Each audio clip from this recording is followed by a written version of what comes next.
we need to talk about the absolute titan that is looming over the calendar.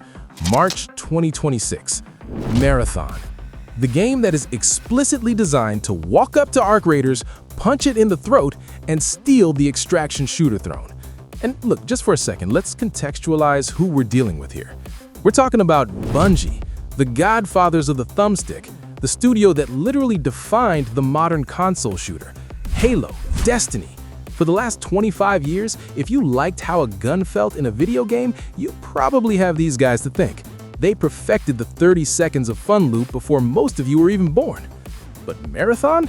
This isn't another loot cave shooter. This is the most ambitious, risky, and honestly terrifying project they have ever touched. So what happens when the kings of aim assist decide to enter the most toxic, unforgiving genre in gaming? Let's look at the tech, because what they are building on Tau Ceti IV is alarming. First off, let's talk about the vibe. Ignore the poker with guns marketing fluff. This is survival horror. The runner, that's you, isn't a guardian. You're a mercenary in a shell. Think of it like a rental car. You drive it off the lot, you do the job, you get paid. You die? Skill issue. You lose the shell, the loot, and the deposit. Tech-wise, they're using bleaching to simulate blinding heat. It's a mechanic to hide snipers, but the real kicker is the persistent gore system.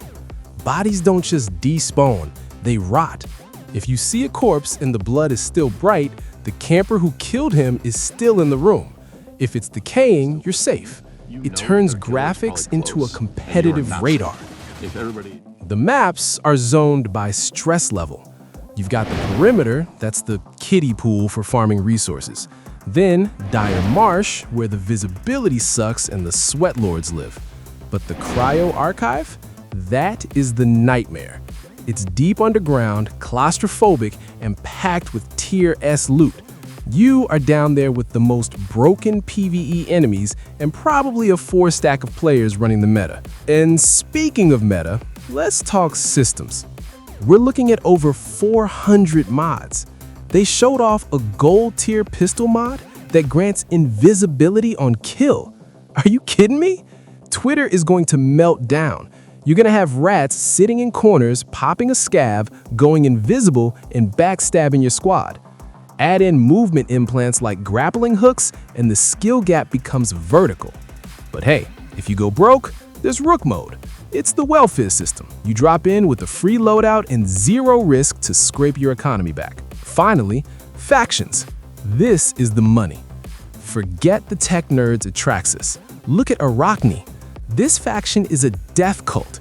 Their contracts are focused purely on PvP. Go kill 3 runners. Go camp the extraction. My brother in Christ, Bungie is incentivizing toxicity. They are gamifying being a jerk. And honestly, it's genius. So, what is the verdict? They are promising an emergent narrative. Forget cinematic cutscenes. The story is you getting wiped, losing your God mode loot, and crying about it in the Discord. And yes, it's a live service. Oh, I know. We all have PTSD from battle passes. But here is the reality check. Most extraction shooters out there, they play like absolute Euro-jank. The movement is clunky, the UI is a spreadsheet. If Bungie can take that crisp, buttery Destiny gunplay and put it into a high-stakes survival game, we are cooked. I am going to lose thousands of hours to this. Arc Raiders is definitely sweating right now. If you want to catch more deep dives like this, do me a solid sub and a like. Seriously, it helps this new project grow, and we're just getting started here. And if you want to know exactly why Arc Raiders is seriously threatened this year, I broke it all down in this video right here. I listed every major extraction shooter we're waiting for this year. Check that one out. I'm out.